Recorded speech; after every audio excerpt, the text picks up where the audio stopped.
What's going on, everybody? Welcome back. It's Down to Earth with Kristian Harloff on this Tuesday, and surprising to no one, there's not a lot of news revolving around UAP and UFO right now. Obviously, that's going to pick up tremendously in the next couple of days leading up to November 13th. But that's where this episode really is going to come into play. It's like, what is it going to look like? What's that plan going to look like starting tomorrow? When we start looking at these tweets, when we start looking at the news cycle, what's it going to look like with whoever is in charge? I know they're not going to be sworn in until January, but still, it's the idea of the process of whoever is in charge. What is it going to look like? So it's going to be kind of a speculation leading up to November 13th and what we think. There's other news where we're still trying to figure out what's happening with Elizondo right now. There's posts that are being made about him. Is he going to wind up not testifying at the hearing? All this and more on this episode of Down to Earth with myself, Kristian Harloff, and my friend Attack Peter. So let's get into it, everybody. Cue the spooky music. All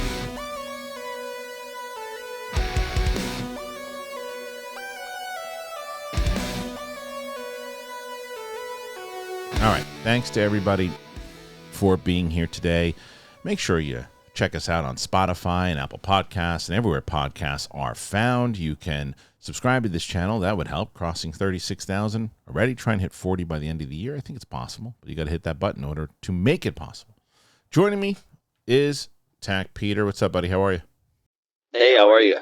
It's good to see you on this Tuesday. Nothing to see here, right? I've never wanted to be in a UFO whisked away to a different planet more than today. 100%. This is this is the planet, I guess, at the moment. And as you and I were kind of going back and forth on what we were going to talk about, like, okay, there's a few stories and there's other things, and we could do that thing. It's like, oh, look at it. Is that real? Is that not real? And I was like, we've done that before, and plus the fact, does anybody really give a crap right now about that with everything going on? And that's why we said, well, wait a minute.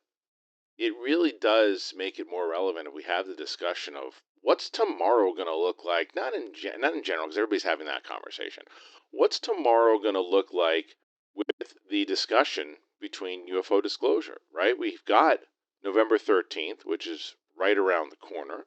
You've got a bunch of people that are leading the charge, and from both sides of the aisle, whether it's going to be a Chuck Schumer, whether it's going to be a Tim Burchett, whether it's going to be a Luna, whether it's going to be a Moskowitz. You got people on both sides of the aisle running this, but what happens tomorrow in the plan leading up to November 13th? What are your overall thoughts on kind of what it looks like? Does anything change at all?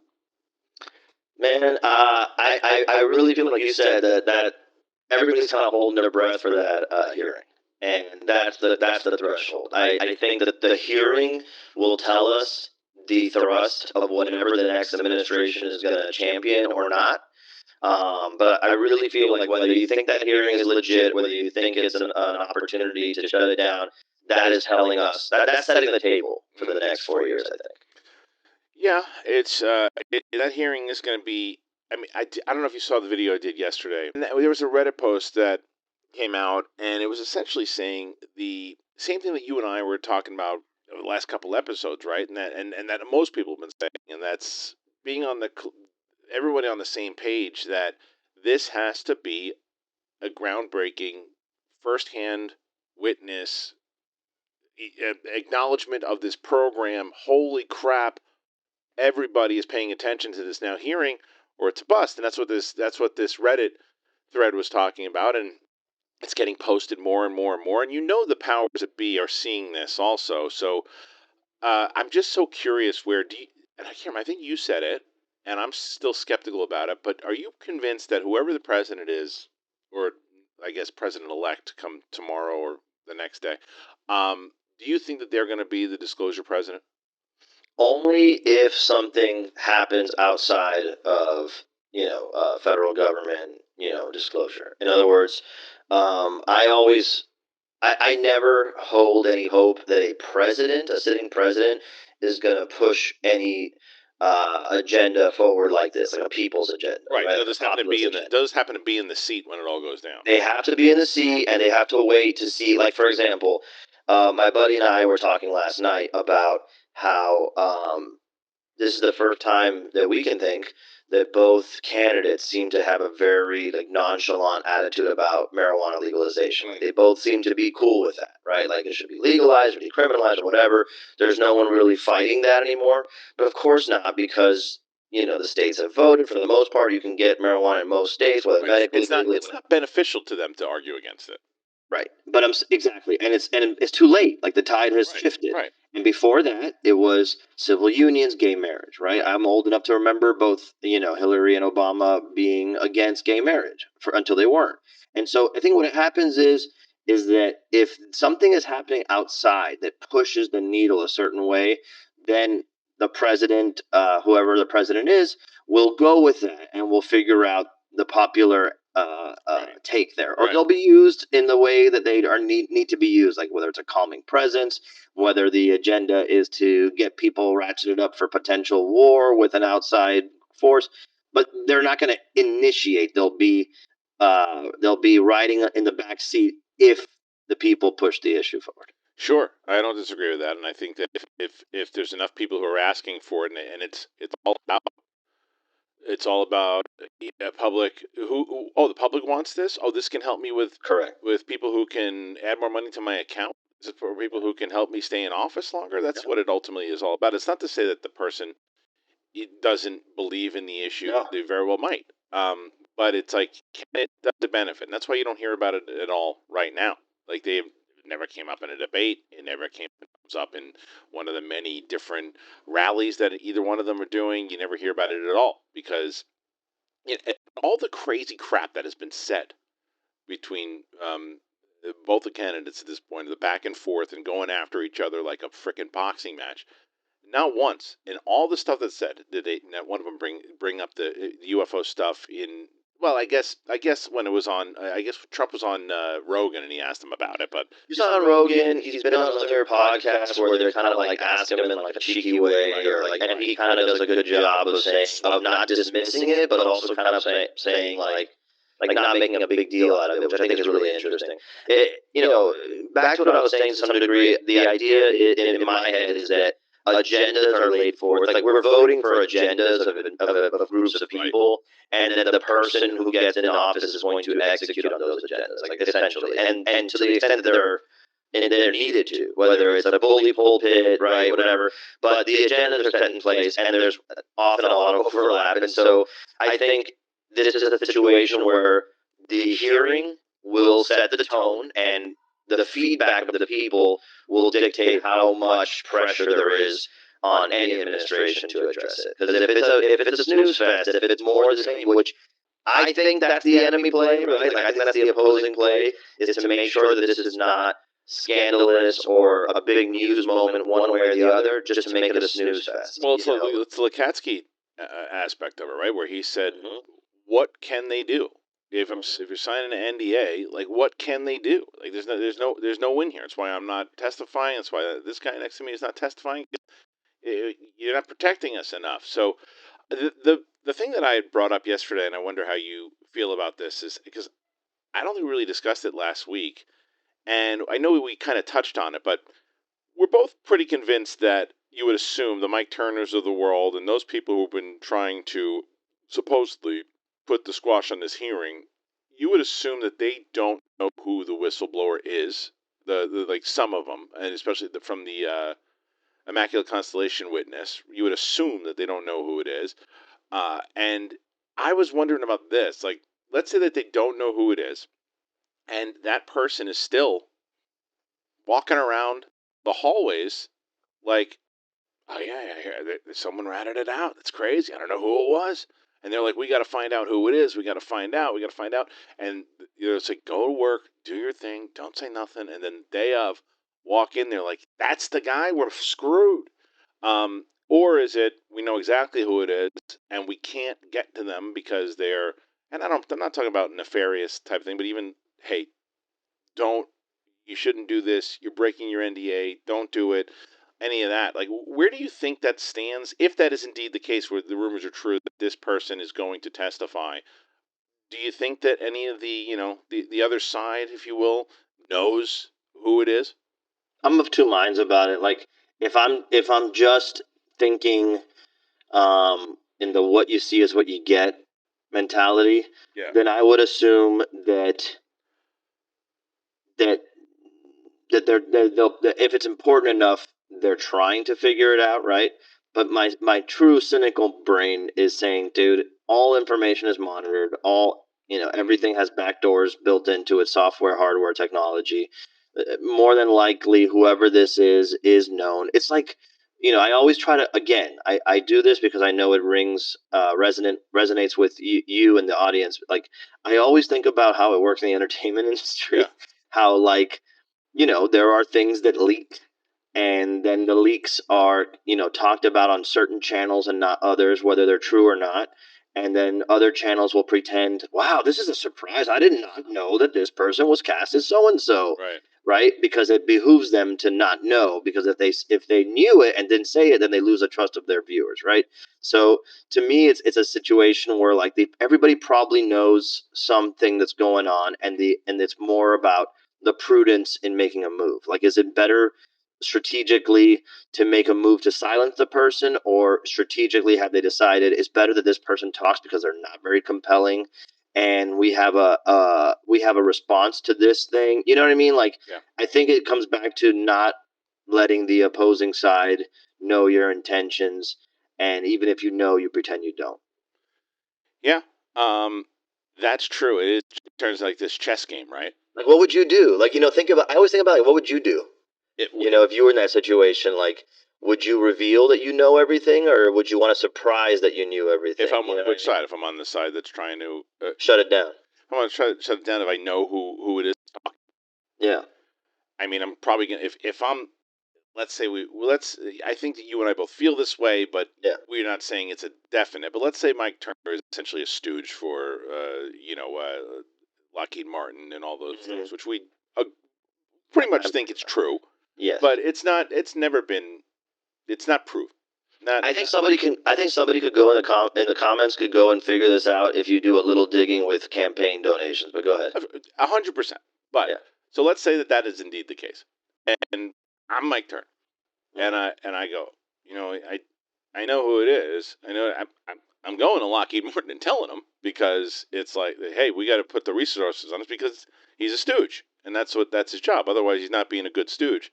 Mm-hmm. And looking at another stooge was Kirkpatrick, right? Hey, stooge, we want you to go out there, deny everything. Deny it. We didn't find anything.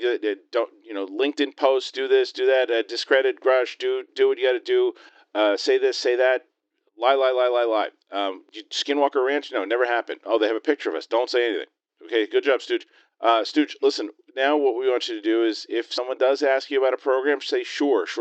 We have that in play, but it's just like anything else. Good job, Stooge. Good job. And that's what that Stooge did last week when it was. Did you see that on that report that came out in the Daily Mail about? They asked him on this podcast of whether or not this particular program was created, and he said there is a program in place to retrieve alien craft. Don't you love that, how nonchalantly that just comes out? Like, yes, but the answer, what everybody jumped to, and I think Ross Coulthard tweeted out, and the way that they tweeted it out, it plays differently than what he is saying, right? Because it plays as if when you tweet it out, oh, here's the ex stooge who said, yeah, you know what, just get it, we do have an alien reverse engineer program, and we found some stuff. It's not what he said. What he said is, this thing is in place that we're looking for balloons, we're looking for this, we're looking for other craft from other countries, and yes, it's said inside of that document that should there be ever in the world, alien craft lands, that's the program that would be responsible for it. Right. Now, do I believe a word that stooge says? No, I don't. I think that it's absolutely created because of the things that happen at Roswell and other things. But again, Stooge, being a good stooge, does exactly what he knows, how to answer it. So, yeah, I don't know. How do you feel about all that stuff that came out with him? Well, I mean, this is kind of like on theme of what we're saying. Like, he'll be more open, or he'll be more, I guess, communicative little by little. as the ball moves forward, right? Right. So he was snarky in the past. He was dismissive in the past. He was outright like Lying. Yeah, when they showed the photos of him Yeah. meeting, it's like, and now he's kind of in the background a little bit more. He's not in the forefront as much, so he can say, well, this, that, and the other, and he'll get some news, and he'll go away for a while. Then he'll say, this is a pattern, is what I'm trying to say. Like, it's a pattern of behavior for people who may be conflicted, but are also, beholden to some group for some reason or another.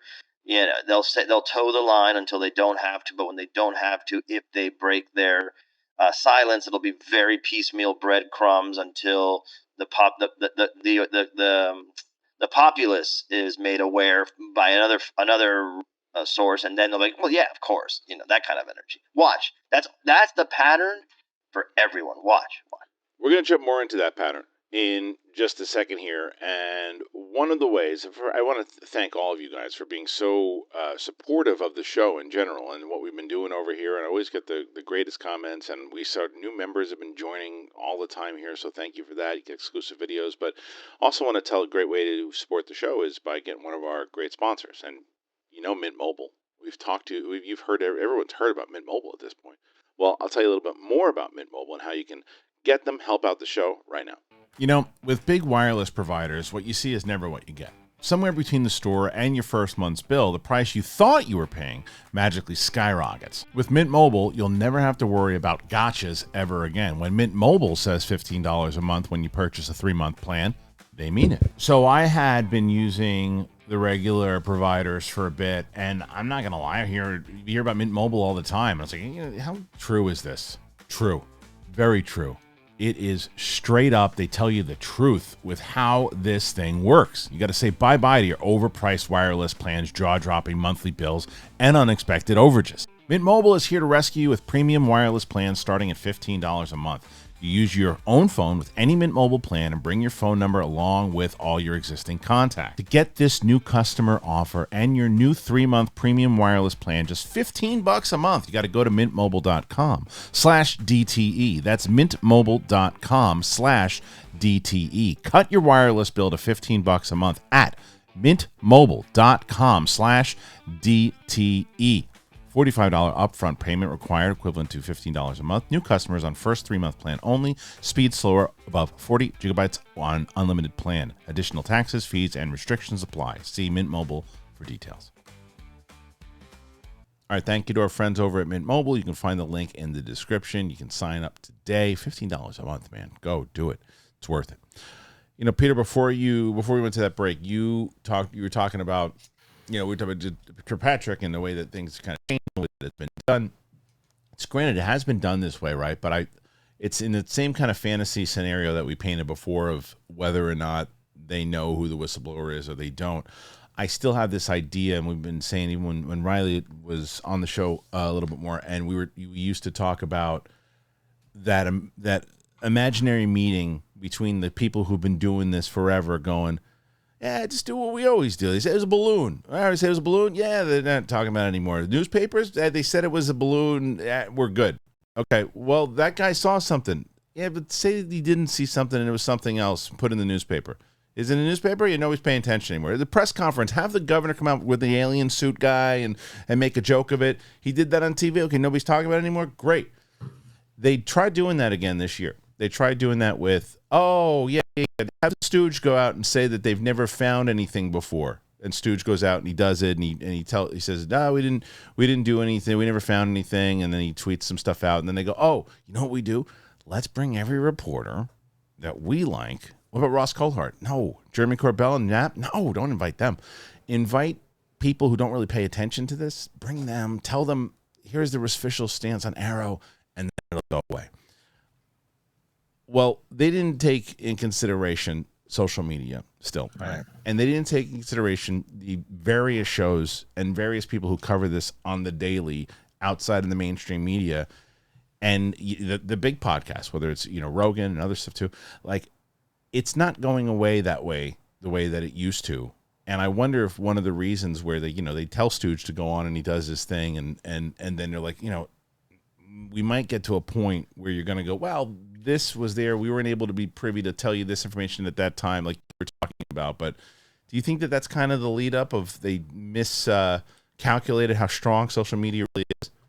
100%. And when I talk about that, I see patterns in it. It's not just me. Like there's a great book called Propaganda, written by a guy named Edward Bernays, that people should look into. It's great for like observing political landscapes and media, and also in this topic, it's excellent because it's basically the handbook of how you get the public to feel or think a certain way, or how to diminish someone who's speaking in a way that you don't want them to speak, and all that. So again, the idea that they don't just ignore it completely and they're trying to manage it actually makes me think it's more legit every day, because you would just stay in the dismissal route of that's silly, that's funny. And social media, what it's done is given a daily monitoring of this. Like we are collectively as a group of people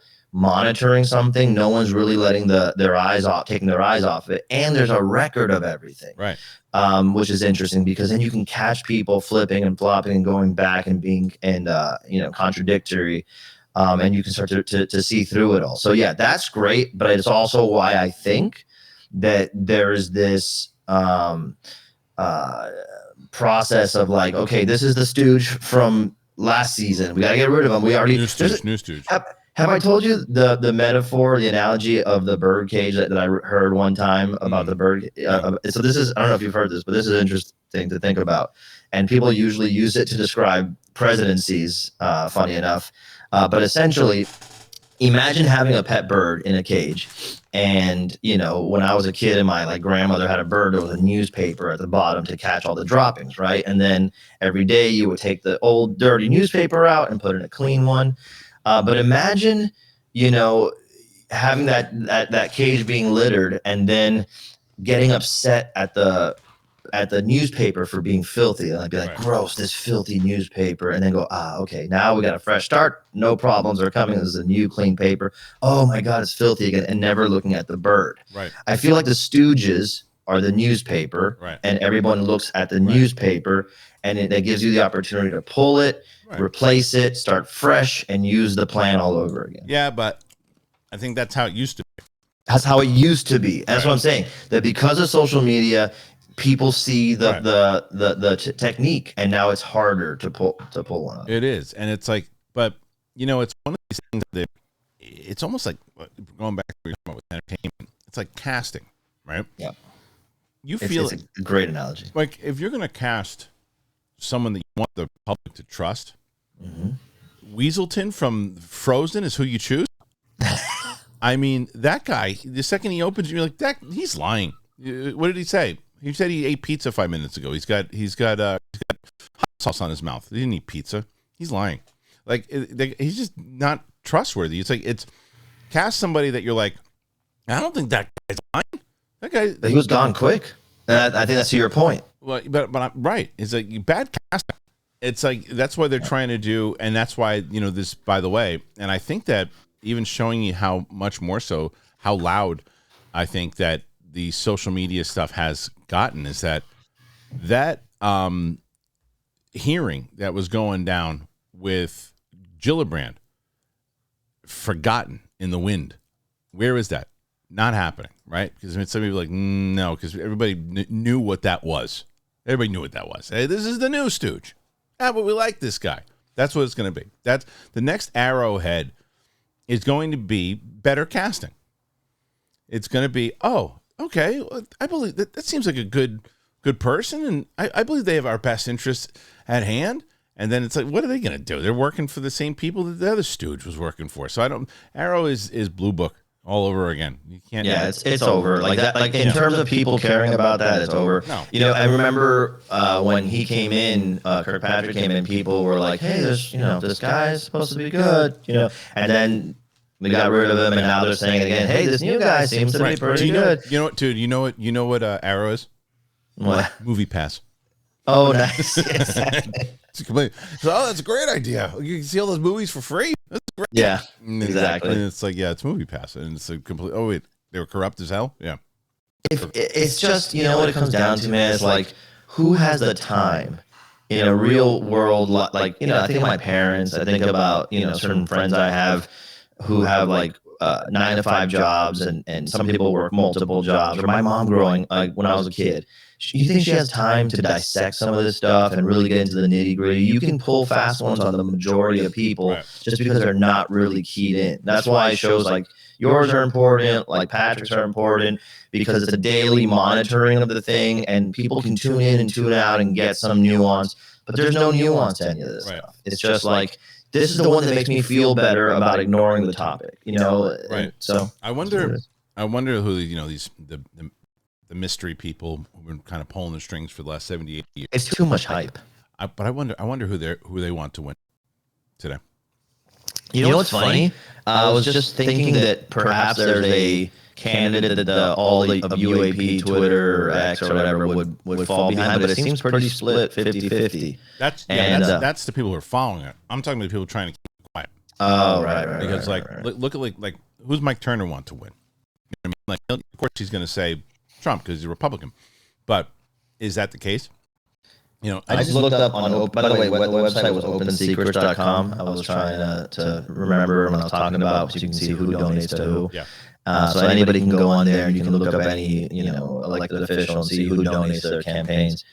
You know, you assume it's legit, but the majority of his donations have come from defense. Right. You know, so it makes sense. It makes sense, and that's why I think this conversation where we start talking about like what it's going to look like tomorrow. Like if you're Mike Turner, and you know that this is something. Well, November 13th you can't stop, because right now Biden's still in the chair until January, so you can't stop this hearing. And it's also Schumer is part of it. Like who's really checking the green, or green lighting all this stuff, right? Like it's still kind of a mystery. Like who's actually saying, yeah, you guys can do this again. Let's get to the bottom of this. Let's do it. And if so, whoever's doing it, they're probably like, because if it was me and I had already greenlit the first one, I'm saying the same thing that we said in the beginning of this and what I read. I'm like, okay, what are we doing here? Are we wasting resources? Are you going to have somebody show a picture of a ship? Or are we going to have to hear 1,000 times over that is another skiff? Is this something that we're actually going to do? Is this going to benefit whoever is in the seat? And that's the other question. This is the other question. If whoever greenlit it, let's take two sides. Let's say whoever greenlit it is a Democrat and says, we're so confident that we think Kamala's going to win that it's going to look good for her. There's November 13th leading into it. It's going to be the disclosure stuff. She's going to be the disclosure president. So that's it. Now, if it doesn't go her way, and then does that person who greenlit it go, you know what? Let's hold back on this for now, and doesn't do it. Vice versa. I think that's very possible, right? Vice versa. It's a Republican that did it and said, yeah, you know what? Once Trump's here, he's going to be the guy. He's going to do everything. We're good to go. And then she wins. Do they pull it? I remember when. Oh my God, you have to think back, but I know you're old enough to remember because you're ancient. But remember when it was the two candidates that everybody thought were going to be running, and it was Giuliani and Hillary Clinton. Oh yeah, right. Like there was a moment in time where that was what everybody thought was going to be the race. 2004? Yeah, I think so. No. It would have to be in the 08 election or the 08 election. I think it was either the 08 or whatever. The point is, yeah, neither of them ended up being the candidates. But I remember at the time, it was still early in the cycle, they were getting donations from the same interest groups. So, like, I think even Roger Ailes was donating to both, and so basically hedging his bet, right? And so now I'm just because I have it open here, opensecrets.org. Look, I don't know anything from anything. I'm not a political expert of any kind. I'm not endorsing anything, but I will say that I just saw one of the biggest donors for Trump here is Bigelow Aerospace. who's donated $14,182,000. Who is a big advocate for disclosure. Or not, right? Because I remember, I think he's not. I think he's not. Yeah. Right. That thought just occurred to me right now as I'm talking to you. Like it might be one way or the other. And then if you go to Kamala's, there doesn't seem anything like that immediately stands out. I'm just looking at it. There's nothing like immediately that looks like one of those groups. So I don't know. A lot of these names don't say anything to me. But that's why. But that's why. Again, dude, going back to what we talked about last week with how matter of fact Jeremy Corbell has been about all this. Super weird, dude. But he's been so. This is what's going to happen. It's going to change, and he's doubling down since last week, right? He's talked more about it. I would love to ask him the question and have him on the show. Look, dude, you were super confident about it. You definitely get some confidence going from other people. Listen to how confident you are about it. You sat in the front row last time, but does it worry you at all knowing you don't know who's going to be president-elect by the time this thing happens? Could that throw a monkey wrench in it? And if so, do you regret saying, yeah, this is the way it's going to go down? For me, I'm waiting to wait until November 7th to start saying all that stuff. I respect that he's doubling down publicly. Yeah. I do. I also have noticed the tone in his and his demeanor has changed a little bit on these interviews, like the one he did with Gotti on NBC. Yeah. And so I definitely think he feels confident. Super. I hope that what he's confident about is enough to excite or interest people who are not paying attention. Right. Because if it's simply something that the inside UAP, community will be like, wow, that's big. But nobody else is going to. Not enough. That's not enough. It doesn't seem like that's what he's saying, though. He seems like all of his tweets and all these other things. I know. It seems like he feels the world's going to change. Yeah, so I think come the day after the hearing, you're either going to have wild paradigm shift knowledge out there in the public, right? Or Jeremy Corbell's going to have to rebuild some confidence in people who read, because that's a big rallying cry. It is, but this is what I hope he doesn't do if nothing happens. What I hope he doesn't do, because I'm not going to buy it. I'll tell you that right now. Right. If he says, well, we had all this stuff that was supposed to happen, but people got in the way and they bullied witnesses, or they did this and they couldn't, and the information that was supposed to come out, they held it back, and those people that they got in the way, but don't worry, we'll find a way. And it'll be our way or the hard way, and you can't do that. You can't look. I'm not saying that's not possible. Right, but you can't say it because it is possible. You can't. That's the whole point. You know that it is possible. So if that is, and you have to be so secure, knowing there's no way they're going to block this thing this time. I can double down on it. I'm Babe Ruth calling my shot right now. That's it. You have to be. The only reason I would be that, have that much bravado, especially if I built a career on this. Now, I've heard that this is not his only income source or whatever. Sure it's not. But the only reason I would come out that publicly, there are two reasons. A, like you said, it's a lock. Yeah. There's just no going back. Right. And by the way, I see some peripheral things that would lead me to believe that's where we're heading. Mm-hmm. But B is that I didn't want to do this anymore. And I'm like, F it, whatever happens. But you just stop doing it. You don't call your shot and then you miss your shot or shoot and then hit an air ball. You don't do that. No, but I mean, if he's okay with not doing it anymore, I should say, because it would diminish his influence, I think, a little bit. But yeah, dude, the Pentagon press conference is weary. But here's what, again, this is where it all goes back to. When I'm just sitting and ruminating on this stuff, I don't know if you're in the same headspace.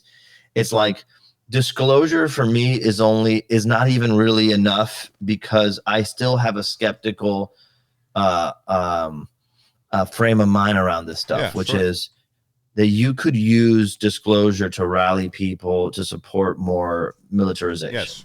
You could use disclosure, and that certainly seems to be. It's strange over the last 4 months, whether it's Christopher Mellon, Lou Elizondo, the benevolent type of idea has been pushed to the side, and this could be a hostile thing. We're not saying it is, but it could be. That's curious. And going to your point a little bit. You know who the number? I just put. Look at this. Dude, this is wild. You know who the number one donor on Open Secrets is for Trump? Oh, an investor by the name of Timothy Mellon, spelled the same way as Carnegie and Christopher Mellon, who's donated $125 million. Wow. And so I just double checked. Like, let me just Google, make sure it's the same thing. So I put in Timothy Mellon in Google, and the Wikipedia that comes up, 82-year-old American businessman, grandson of Andrew Mellon and heir to the Mellon banking fortune. Family's worth $14 billion. So yeah, this is the same family, which is pretty wild. I'm not saying that as to say that this is related. I mean, I'm sure there's a lot of interest, but I do feel like no matter what, and I just say this to put it out there, disclosure could be used against disclosure. You know what I mean? Right. And that's what people like Greer have been saying forever. Well, whatever you think of him. I'm glad you brought that up, because that kind of we can kind of end on this shorter episode today with this. That Lou Elizondo has been arguably very, I think since Grush, been the closest thing to getting this back in the public eye, with his book and being on all the shows and all that. But there comes a lot of things with him that they start to scratch their heads a little bit, right? And that picture, and I was talking about with Pavel last week, where this picture, he gets this picture from a guy that he knows and that he trusts, and he posts it out. He says it's real, and it's not real. It's not a real photo, right? And, but I'll tell you what I want to emphasize with that, and I'm glad that I caught myself here too. So this is the cool thing about the internet, is you find people that are interested in this topic, and they turn out to be people that you used to watch on television. And are you a WWE guy? A little bit. Remember the Blue Meanie? Oh yeah. All right. So Blue Meanie is Brian Heffron is very much into the UAP topic, and he reaches out and says a lot of things, to me. And so he said that he was actually at the Lou Elizondo event, and he said, "Oh, no kidding." He said a couple of notes. It wasn't a private event. Okay. He said the private event suggests by invitation only. It was excuse me. It was advertised, and anyone could have bought a ticket. Okay. He said for balance, and it had to be fair to Lou. Before Lou had shown the Romania photo, he showed a video sent to him from a military member that was believed to be a UFO. He then showed how he debunked that UFO video. He said, just giving his perspective, having gone. He also never said that the Romania pic was a UAP. He said it could have been a weather anomaly as well. Yeah, he did. I saw that. Yeah. He did say, you see this? Real photo. Like I heard that. Yeah. But that's real photo. Doesn't mean real UAP. Doesn't mean real UAP, right? You can change it. Yeah, but you got to be better than that. He knew that, though. In his response, it was like, well, should vet it a little bit more. No shit, especially right it's your one job. Right before the hearing. It's like it's your one job to meet. But again, now I will steelman Lou Elizondo, right? Which is to say that who essentially is a representative now of the movement, right? He's like a figurehead, whether he wants to be or not. So if you wanted to diminish the movement, you first have to diminish Lou Elizondo. Right. And the one thing that people have for him, his affinity for him, is based on the fact that he seems reliable and legit and credible. So all you have to do is damage his credibility slightly. And and so what that means is you could have someone funnel this picture through a bunch of sources that Lou trusts, right? And then shit goes, I guess this is legit then, right? So that's the unfortunate thing. That's why I was telling you before the recording, and I said it before on the show, is like we should never put stock in a person. Right. And because you can corrupt the person, or you can like tar and feather them. Well, let me give you a counter to that also. Go ahead. And where you and I always talk about this. Let's say that Lou Elizondo had 70% or 75% of UFO believers on board before that picture. Right. After the picture, let's say it's 60%, right? Okay. Let's say it's 55%. Okay. The percentage that has not been accounted for yet, if the hearing is as big as we think it is, are all those people who, at this point, never heard of Lou Elizondo, don't know who Lou Elizondo is. And then Lou Elizondo testifies at the hearing, and his testimony is taken as truth. And then there's other people that he's not the only one that's taken as truth. That picture goes away, and even if somebody brings it up and goes, "Oh, but he said this that time," it's like, yeah, but these other people who said this. That picture is not going to have an impact on ultimate disclosure, because you're not trying to get us, the disclosure people, anymore. They're trying to show it to everybody. But everybody's gonna. This is what's going to have to happen. So if they come out of the hearing and there's some like big oh shit moment, the immediate pushback is going to be like, you're going to listen to this guy who literally showed a fake. But that's photo. what I'm saying. That's one guy. I'm saying if it's coupled with a bunch of other people. Correct. If he's the only one, then 100%. Yeah, but what I'm saying is now, like, if there was a plan going into that hearing to put Lou at the front and center of it, now you have to like rethink that plan a little bit. And being that Lou's Cuban, I feel like, you know, the hot blood in his veins, like I have, will cause him to say, you know, F this, I'll show them real. And maybe they ratchet it up and with some new evidence that gets put in that's like next level or through their channels. I don't think Lou is a star witness. I think Lou is a guy that they bring in to give some information of things that he did, and he comes in and he talks. Let's go back to the casting analogy. Yeah. Remember when Chris Hemsworth came out of nowhere as Thor? Right. And you're like, that guy's a star. Mm-hmm. David Grush came out of nowhere. Right? Like, where's that guy? Now, biggest name, arguably, in UFO disclosure importance. And whoever this person is that's talking to Schellenberger, or potentially in the James Fox documentary, and if they maybe learned their lesson, the whole group, the Gary Nolans and everybody else who's probably coordinating a lot of this stuff too. I feel like that's probably 100%, and they learned from what Jason Sands, what happened there, because he was supposed to be such a big part of it too.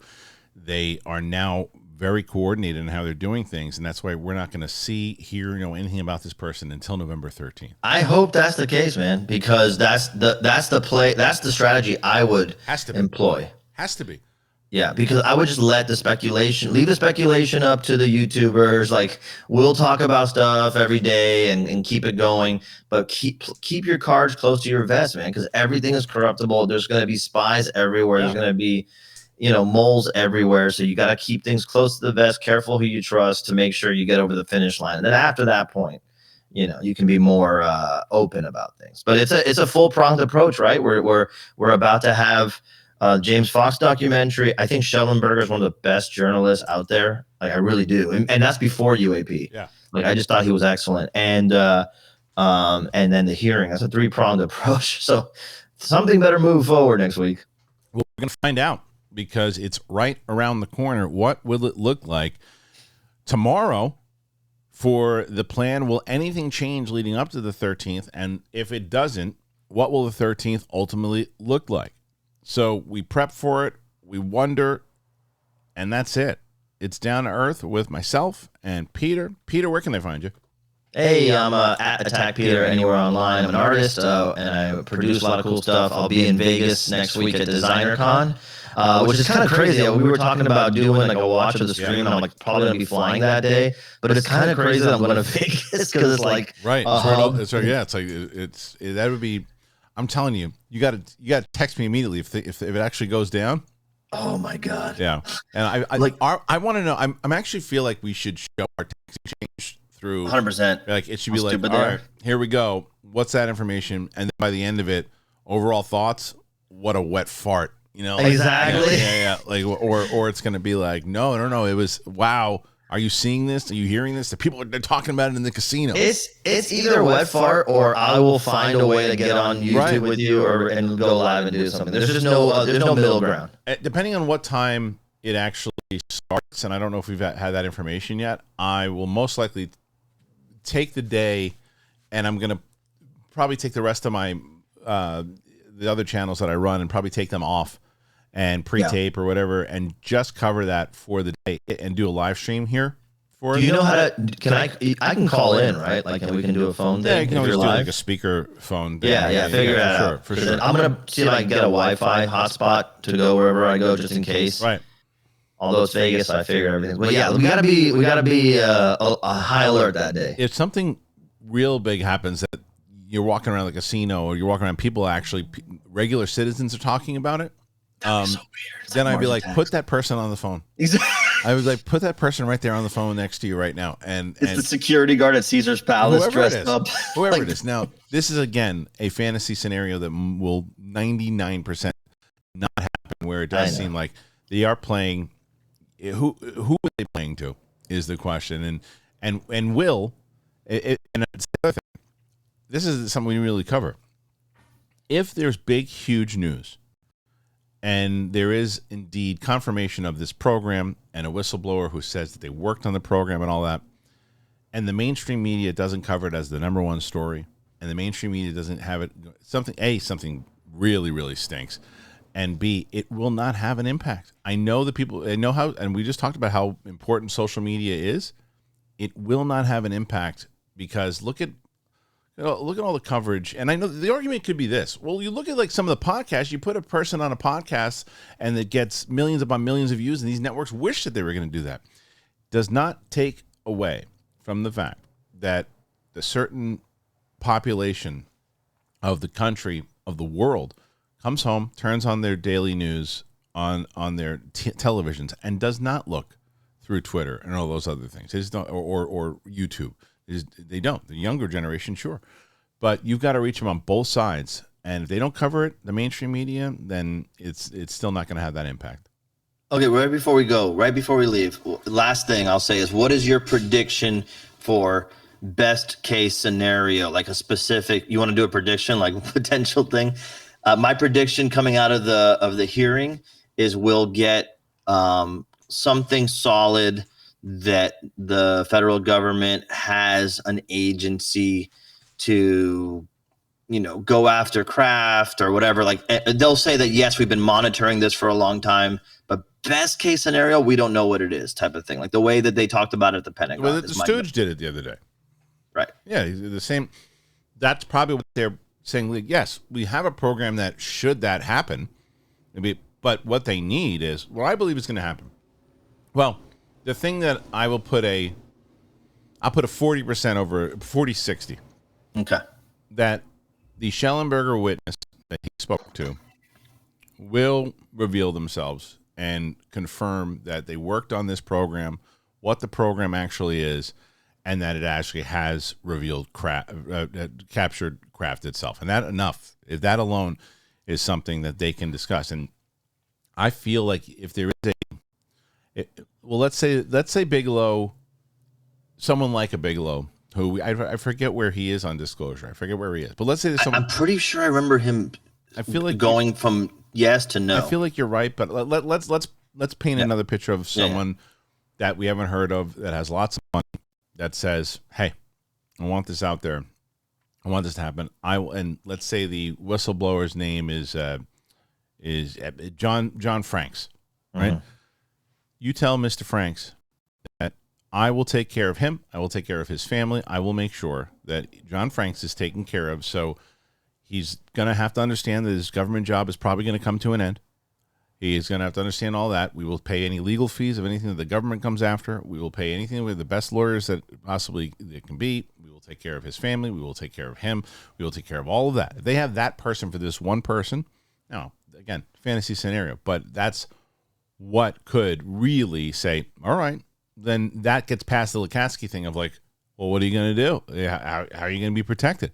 That protects it. But who's going to do that? I don't know. So your prediction is I think that in one sentence. I think that the Schellenberger witness will reveal themselves and say that there is indeed a program called Immaculate Constellation. And that's it. Just say that, or explain what it is too. Yeah, I think it'll be explained in the same way David Rush explained the stuff that he was working. I'm with you. I say that's the best case scenario that we should temper expectations. That's our goalpost right now. Because you know what that allows? It allows you and I to say to people, even if the mainstream media doesn't cover it. And I mentioned this the other on my other show. I went to dinner with some friends on Saturday night, and they were asking me about, you know, what I did and certain things. And then my friend's like, tell them about the UFO show and everything too. And they're like, oh, you talking about UFOs? Oh, I'm fascinated by it. And they started getting into it. I started telling them certain things they didn't know about Langley. They didn't know about half the stuff because of the stuff mainstream media doesn't cover, right? But I think that what would be something that comes out of that with, like, if I was at that conversation after the hearing and what we just predicted happens, and I could sit and I go, do you know that there was a hearing yesterday where the government officially acknowledged that we have craft that has crashed from unknown origin that they've been working on, and is a reverse engineering program called Immaculate Constellation. That you can look at the news, Google it right now, and you will find it. That kind of thing makes more. You're sitting around your family who doesn't really pay attention to it, or doesn't. You say that to them, and Google it, and take a look at what happens. That becomes a stronger argument for people like us who are going, "Hey, well, look at this, and what do you think?" I agree. So what do you guys think about this? Again, put your comments in there, put your thoughts in there. Where is this going to go? What's going to happen? What's it going to look like tomorrow? What's going to look like in 2 weeks? Anything at all? Are you skeptical? Are you optimistic? Put all your thoughts in there. As I mentioned before, you want to help out the channel, you want to become a member today, do it. You just click that membership button. You can do that right now. Or you want to help out a different way, you want to support the channel, you can support the channel by getting Mint Mobile today. Use that link, sign up. That'll help. And $15 a month. Come on, man. All right. Thank you to Attack Peter. Thank you to you guys. We'll see you soon. See you tomorrow. New world. Here we go.